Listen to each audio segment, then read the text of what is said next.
Havia muitas sacerdotisas que elas se prostituíam e previam o futuro.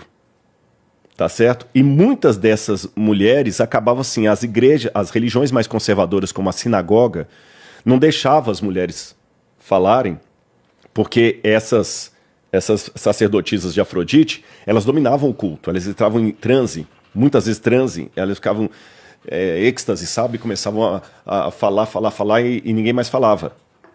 Então, olha o que Paulo falou assim, ele falou assim, eu proíbo as mulheres de falarem. Olha como é que ele está o texto dele. Não permite que a mulher na igreja não fale nada, porque lhes é proibido. Paulo não estava falando assim, porque o Senhor assim ordenou. Ele estava falando uma situação típica. Seria a mesma coisa, eu quero só que vocês me dêem um feedback, se está sendo clara a minha resposta, de eu falar assim, não dirija com 17 anos, não permita que os jovens de 17 anos dirijam carro, porque lhes é proibido. Se eu estou falando isso, é porque eu estou numa realidade brasileira que você não pode dirigir carro antes de 18 anos.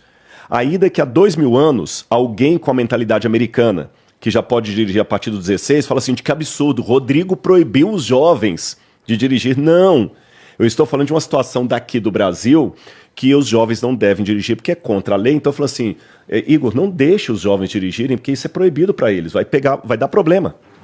Então Paulo na igreja falou assim, não permitam que as mulheres falem porque lhes é proibido. Agora a prova maior, que essa não era uma sanção para toda a igreja, está no fato de que Paulo tinha entre os contribuintes dele, Áquila e Priscila, Lígia. E Lígia e Priscila eram mestras nas igrejas. Elas eram líderes de igreja. A carta de João, o apóstolo João, a segunda ou terceira carta dele, ele fala o seguinte, a eleita, amada senhora, ele está dirigindo a uma líder de igreja. Tá certo?